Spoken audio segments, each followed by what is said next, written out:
Gut, das ist jetzt gar nicht mal so spannend. Ist unentlüftet und wird einfach nur hier rauf gemacht. Wir gehen mit dem Silikon bis zu den Kies. Die Kies lasse ich mir voll laufen, damit ich mit dem Pinsel nicht rein muss. Damit ich die nicht verdrücke. Und dann wird das Silikon sich seinen Weg suchen und rauslaufen aus der Form. Das heißt, die erste Schicht ist nur ganz dünn für die Oberfläche. Das heißt, da muss man auch jetzt nicht irgendwie Masse auftragen.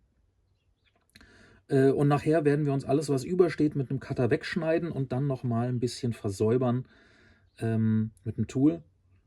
Und mehr machen wir hier nicht. Und dann muss das durchtrocknen erstmal.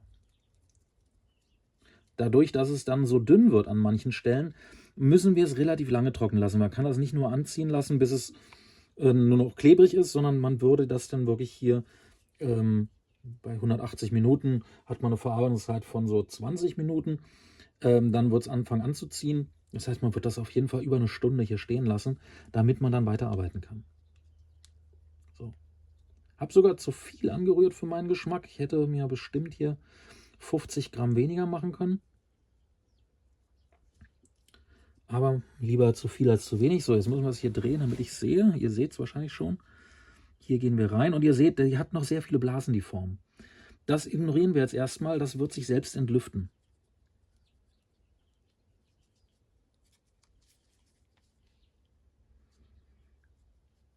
Ich habe hier eine Vakuumpumpe, das heißt, man könnte es entlüften. Ich finde aber, man kann es ruhig mal zeigen, dass das auch ohne geht, damit die Leute nicht alle gleich panisch sagen, ich brauche hier Equipment für mehrere tausend Euro, um überhaupt eine simple Form zu machen. Man kann das einfach halten. Und so bleibt das jetzt. Und okay, wir können weiterarbeiten. Das Silikon ist jetzt soweit stabil. Man kann das einmal hier am Rand testen, wo man es nachher wegschneiden würde. Da klebt man ein bisschen fest mit dem Handschuh, aber das Silikon bleibt an sich. Testet das bitte nicht hier drauf. Ihr macht euch eure Struktur kaputt. So. Ich habe jetzt schön farbwirksam das Silikon eingefärbt. Tatsächlich nur ein bisschen Effekthascherei für das Titelbild für das ganze Video. Da müsst ihr jetzt leider durch. Ansonsten muss man das natürlich nicht so opak einfärben, ganz klar. Aber wir machen jetzt die zweite Schicht, geben die überall hin und wird verteilt wie die erste, ist auch nicht angedickt. Die bleibt genauso. Und danach spachteln wir auf. Okay, ich zeige euch, was wir machen. Gut, unsere Schichten sind durchgetrocknet. Wir können hier an der Seite wieder testen. Alles fein. Ist noch ein bisschen sticky, so wie wir es brauchen, damit sich die Sachen gut verbinden. Und jetzt machen wir die angedickte Schicht. Ich habe uns 300 Gramm angerührt. Ich habe es wieder mit Cyfex von Smooth On verdickt. Habe ich im letzten Video ja schon gezeigt. Und jetzt geht es uns um Folgendes. Wir müssen auf jeden Fall diesen Unterzug komplett füllen, dass der hier konisch gefüllt ist. Komplett. Genauso wie die kleinen hier, die sind einfach, weil die sind ja kaum existent. Aber der hier ist was, wenn wir den nicht machen, kriegen wir die Form nicht auf. Und da relativ viel reinpasst, arbeiten wir uns dünn an die Sache ran und schieben das hier schön rein. Weil wir uns auch, wenn wir jetzt schon 2 Schichten drauf haben, immer noch versuchen, keine Luftblasen reinzurühren.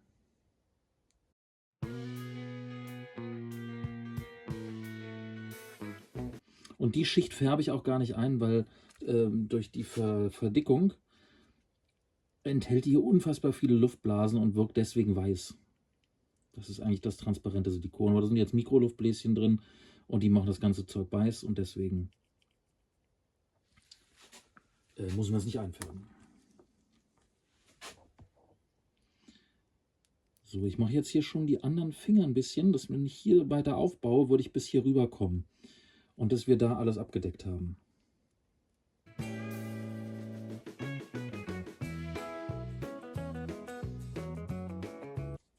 Und hier an der Seite, wo unsere Kies sind,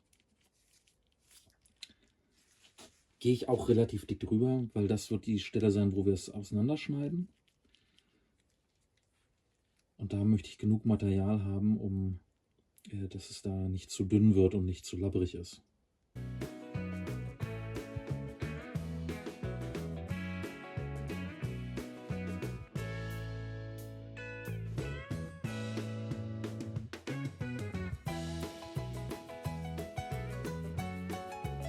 So, wir hatten es im letzten Video schon angesprochen, allerdings für alle, die sich das nicht angeguckt haben und jetzt hier neu sind. Wenn wir das jetzt hier so lassen würden, hätten wir zwar eine relativ stabile Schicht Silikon, aber wir hätten folgendes Problem. Hier diese ganzen kleinen Nasen oder wie wir sie auch nennen wollen, die hier entstehen, wenn ich das angedickte Silikon von A nach B schiebe, die würden wir niemals dazu bringen, dass sie in unsere Form einrasten. Und das heißt, wir hätten da etwas, was unsere Silikonhaut verdrückt. Weil wenn die Form geschlossen ist und das dann nicht in seiner exakten Position ist, oder auch da, die Ecke hier, dann drückt die in unsere Form rein. Und dann haben wir vielleicht nachher einen platten Daumen oder was anderes. Hatte ich schon mal alles, weil ich dämliche Kies gesetzt habe. So. Das heißt, wir machen Folgendes. Die Schichtstärke gefällt mir, die lassen wir so. Ich nehme Spülmittel. Bisschen was auf den Handschuh. Bisschen was, ne? Ein bisschen mehr. Und gehe hier rüber. Das Spülmittel verhindert, dass das Silikon an meinen Fingern klebt.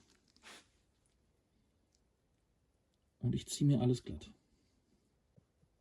Ja, das Spülmittel, das perlt natürlich ab von dem Ganzen. Sammelt sich hier irgendwo, das heißt, man kann sich das dann einfach wieder hochziehen, dass man hier nachher nicht zu viel Spülmittel drin hat. Wie gesagt, das ist kein Problem. Das macht nichts mit dem Silikon. Jedenfalls mit dem hier nicht. Wenn ihr eine Form baut, testet alles, was ihr ausprobiert, immer erstmal irgendwo, dass ihr wisst, dass es auch wirklich abbindet. Nicht, dass ihr eine Form baut von einer Modellage, wo ihr ewig dran gesessen habt oder irgendwas, was ihr nur einmal habt, was kaputt gehen wird, wenn ihr es rausnehmt. Und dann habt ihr ein Silikon, was nicht richtig abbindet, weil ihr irgendwas vergessen habt zu testen oder was Neues ausprobiert habt. Ne? Neue Sachen sind immer für Privatprojekte. Wenn es darauf ankommt, immer auf das Altbewährte, wo man weiß, das kann man zurückgreifen. So, ich bin hier ganz zufrieden mit. Ich zeige es euch gleich einmal im Detail. Das hier ist unser Unterzug, den haben wir zugemacht. Ich hoffe, man sieht es. Und hier an den Seiten, das schneide ich mit einem Cutter raus. Einmal komplett rum. Und deswegen haben wir hier auch ein etwas dickeres Stück Silikon hingemacht, dass es da nicht zu dünn wird. Und ansonsten, sehr schön, wir haben nun den nächsten Tag. Unsere Schichten sind getrocknet, man kann das gut anfassen, ist alles schön fest. Und jetzt müssen wir uns den Rand hier versäubern, dass wenn wir gleich die Gipsschale machen, wir hier nicht so einen wild auslaufenden Rand haben. Dafür nehmen wir uns einen Cutter. Wichtig, nehmt euch eine frische Klinge, dass das schön scharf ist, dass man nicht so drücken muss. So, und jetzt schneiden wir uns das hier in einer möglichst flüssigen Bewegung ab. Und ihr könnt dabei in den Ton reinschneiden, das ist nicht entscheidend.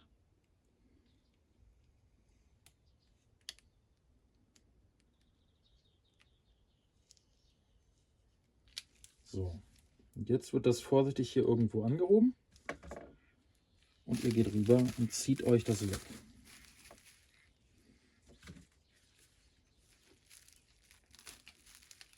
So, wenn es hier festhängt, schneidet es euch da aber raus. So, die Kies hier, die müssen wir gleich nochmal versäubern, aber wir müssen uns auch diese Kante schließen, sonst läuft uns da alles Mögliche rein. Das heißt, wir drücken jetzt einfach unseren Tonwall wieder hier ran und schließen uns damit die Kante. Und wenn uns das noch nicht ausreicht, nehmen wir uns ein feines Tool. Da ist jetzt nur wichtig, dass ihr nicht unter den Ton kommt. Das heißt, ihr könnt nicht mehr genau an die Modellage rankommen, beziehungsweise an die Silikonhaut. Und verdrückt euch das hier so ein bisschen, dass das reingeht.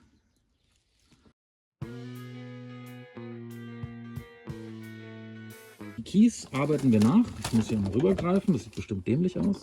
Ah, komm nicht ran, da ist es. Schneide ich raus. So. Die Kies müssen wir uns nacharbeiten, das heißt, wir gehen jetzt hier wieder mit unserem Tool rein und ziehen uns den nach. Und versäubern uns den wieder wie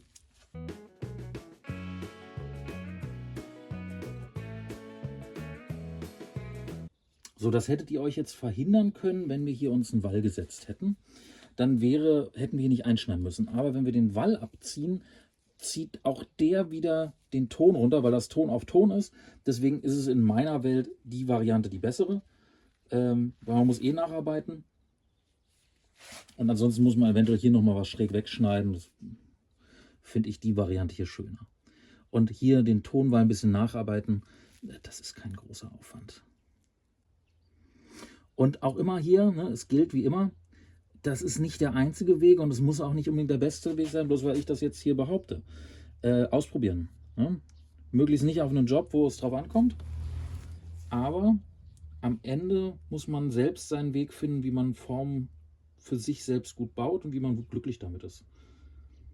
Da gibt es nicht einen richtigen Weg. Jetzt können wir mit der Schale anfangen, mit der Gipsschale. Ich habe euch ja gesagt, ich möchte keine Gipsbindenschale machen, weil wir das im letzten Video gesehen haben und ich einfach nochmal eine andere Technik zeigen muss. Ansonsten würde das hier von der Größe super funktionieren mit Gipsbinden. Ne? Also auf jeden Fall wäre ein total legitimer Weg. Ich nehme ganz normalen Gips, ich nehme Alabastergips und verstärke den mit Glasfasern. Das sind handelsübliche Glasfasern aus dem Baumarkt, ihr kriegt die aber auch im Großmarkt. Das sind diese Matten zum Abreißen.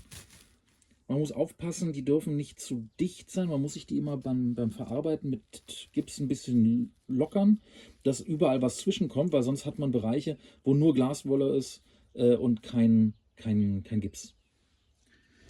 Gips anrühren zeige ich euch nicht, dafür können wir ein anderes Video machen, wo wir wirklich auf das eingehen. Und hier geht es jetzt nur um die Technik des Auftragens. Okay, wir tragen die erste Schicht Gips auf. Ich habe mir was angerührt, was nicht zu fest ist und werde jetzt die erste Schicht einfach flüssig hier auf die Form raufgeben. Das ist wichtig, damit wir alle Strukturen und alle Feinheiten haben, damit nachher alles gut schließt und keine Lufteinschlüsse irgendwo sind. So, ich gehe einmal mit der Hand rein und lege praktisch vorsichtig erstmal auf den Rand eine dünne Schicht Gips. Je nachdem, wie schnell ihr seid, rührt euch mehr oder weniger an. Ich glaube, man kann so eine Form in einem Rutsch fertig machen, man kann aber auch in mehreren Schichten arbeiten. Das ist kein Problem. Solange man zügig hintereinander wegarbeitet, verbinden sich die Sachen auch. So. Es wird immer was runterlaufen, also achtet darauf, dass ihr genug Platz habt, dass drumherum alles ausgelegt ist und dreckig werden kann. So, auf dem Silikon perlt das natürlich ein bisschen ab. Da muss man sich jetzt aber keine großen Gedanken machen. Wir machen die zweite Schicht direkt mit Glaswolle und da muss genug Material drauf sein, dass das die erste Schicht überdeckt. Aber hier auf dem Ton auf jeden Fall eine schön saubere Schicht drauf machen, weil das nachher auch die Kontaktpunkte sind. Ob jetzt hier bei der Hand irgendwo eine Luftblase drunter ist oder nicht, ist meistens nicht so wild. Dafür ist das Silikon stabil genug und die Luftblasen sind nicht groß genug.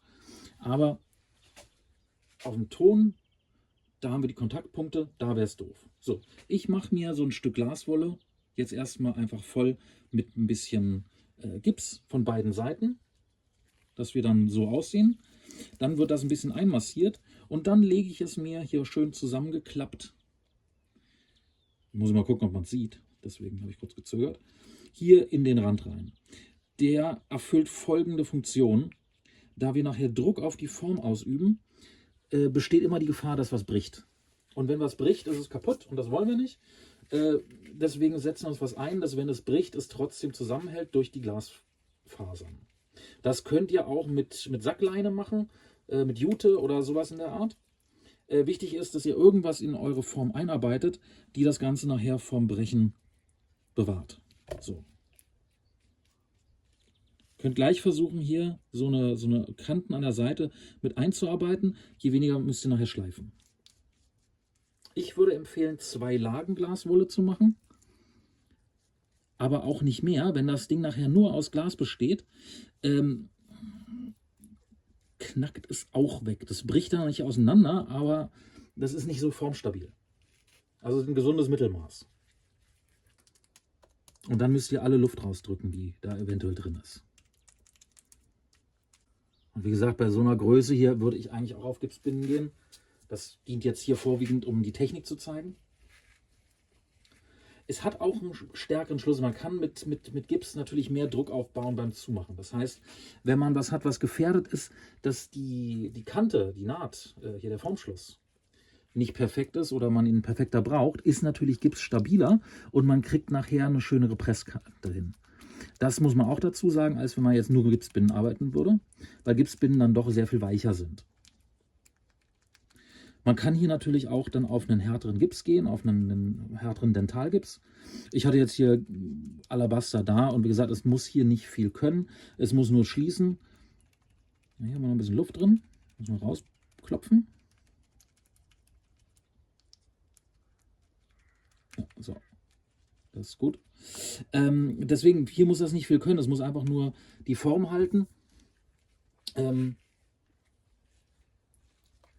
Aber wenn man jetzt nachher ein Prosthetic gießen würde, irgendwas, wo man vielleicht doch ein bisschen mehr Druck hat, oder man baut was aus Silikon gebaut wird und wo nachher nicht einfach mit einem Schleiftool die Naht nachgearbeitet werden kann, dann macht das durchaus Sinn, es hier an was Härterem zu bauen, dass man einfach dann eine Schraubzwinge raufsetzen kann und das schön schließt.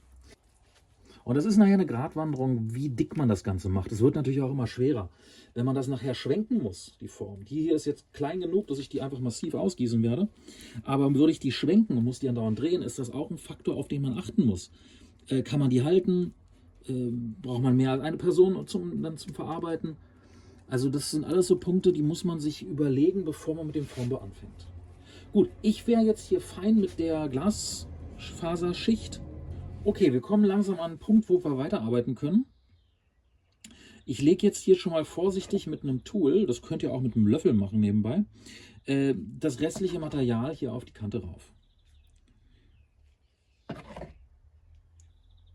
Ihr seht schon, das wird jetzt so ein bisschen klumpig hier auch. Das ist aber erstmal nicht wichtig für uns. Das wird nachher hier nochmal runtergeschliffen. So. Ihr seht, das ist jetzt schon cremig. Es läuft jetzt nicht mehr so doll. Und das wird immer cremiger. Und gleich können wir es ausziehen, dass man es dann überall hinstreichen kann und sich dann so die Schichtstärke dahin aufbauen möchte, wo man sie haben möchte. Und so könnte man dann nämlich auch den Rand gerade machen, dass man da eine Schraubzwinge ransetzen kann. Da kann man natürlich auch, wenn man möchte, sich ein Holz einsetzen. Da muss man aufpassen, das quillt natürlich auf. Sollte also was Versiegeltes sein. Und kann das so bauen, dass man das Holz dann wieder wegnimmt oder einfach dran lässt. Also da gibt es mehrere Möglichkeiten. Das kann ich auch mal in einem separaten Video zeigen. Könnt ihr Bescheid sagen, ob ihr, was ihr beim Formbau gerne mal hättet. Weil ich wollte eh mal von allem so ein bisschen was machen, jetzt gerade beim Arbeiten. Dass man mal verschiedene Techniken sieht. Ob man die dann später nutzen kann oder nicht, ist ja dahingestellt, aber es ist immer schön zu wissen, wovon man redet, damit man auch, wenn man mit einem Kunden spricht und ihm dann erklärt, warum was kompliziert ist, dass man so ein bisschen was vom Formbau versteht, ist ja nicht verkehrt. Aber wie gesagt, einen Löffel könnt ihr natürlich dafür benutzen, dann geht es ein bisschen einfacher. Ich mag die Tools hier. Ich arbeite eigentlich nur mit so Metalltools und so eine Spachtel. Ich gucke mal, vielleicht kann ich euch die sogar verlinken. Die sind meiner Meinung nach total toll für alles, was Formbau angeht. Mischen und so. Weil man einfach ewig was von ihnen hat.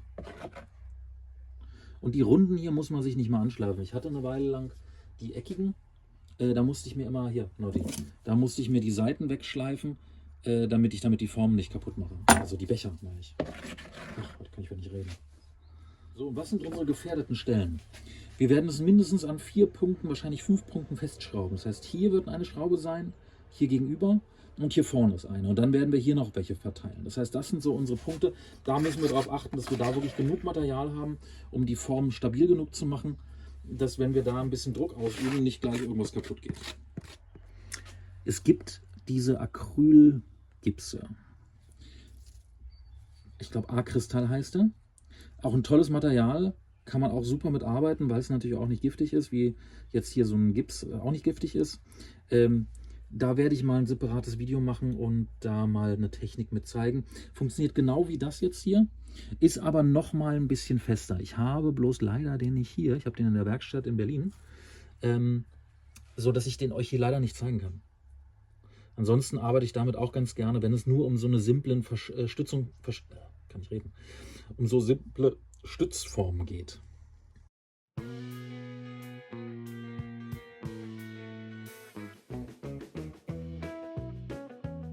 Hier, jetzt könnten wir das uns so ausmodellieren hier, dass wir hier eine wirklich flache Stelle bekommen, wo wir eine Schraubzwinge ansetzen können. Müssen wir natürlich auf der gegenüberliegenden Seite auch machen, dass die parallel sind. Und dann kann man das hier einfach mit 2 Schraubzwingen zumachen. Das ist total praktisch.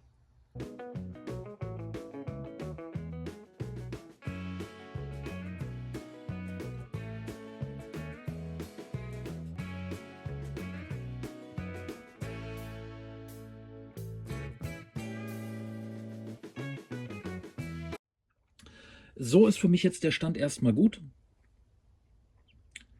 Jetzt wird alles mit einem Schwamm geschliffen, aber dafür muss es noch ein bisschen mehr antrocknen, damit wir so eine Krümel hier wegkriegen. Das muss noch glatter werden. Da können wir jetzt einmal schon mal so ein bisschen vorarbeiten mit der Hand. Und danach gehen wir mit dem Schwamm rüber und Wasser und machen uns das richtig glatt. Okay, wir gehen jetzt mit einem Schwamm und relativ viel Wasser über unsere Form und glätten uns auch nochmal alles nach. Wir können mit der groben Seite des Schwamms hier auch so ein bisschen was wegschleifen, wenn wir das möchten. Wenn man hier hat, man hat da so eine Kante drin, die will man nicht haben, geht man rüber. Ihr müsst bloß aufpassen, manchmal ist es noch zu weich und dann kann der was wegbrechen. So, und dann zieht man es ab und dann kriegt man hier tatsächlich eine ganz schöne Oberfläche hin. Es ist auch mal die Frage, wie weit muss man dafür gehen, wie oft wird man die Form benutzen. Die hier wird 5-mal ausgegossen und danach kommt sie theoretisch weg. Geht aber zu der Künstlerin rüber, das heißt, ich möchte, dass die anständig aussieht, falls sie sagt, nee, Hände behalte ich für andere Projekte.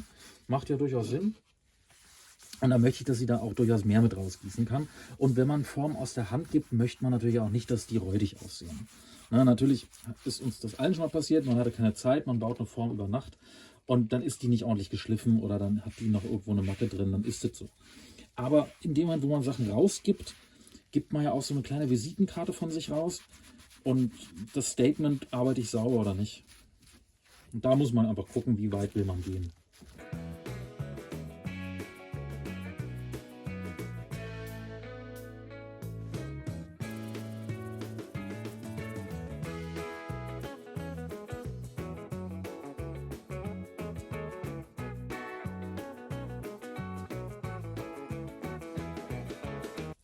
Ja, das war der Formbau für die erste Schale. Ich lasse das jetzt ein bisschen durchtrocknen, weil es auch heute schon spät ist. Das heißt, ich fange heute nicht mehr an, die zweite Schale zu bauen. Das mache ich morgen. Aber jetzt kann nichts mehr passieren. Selbst wenn jetzt der Ton sich Wasser verliert und einen Crack bekommt, geht das nicht mehr in unsere Schale rein. Das heißt, damit sind wir fein. Gut, dann ich muss gucken, wie ich die Videos unterteile, ob es 1 wird oder 2. Auf jeden Fall hier erstmal die erste Schale. Bis gleich.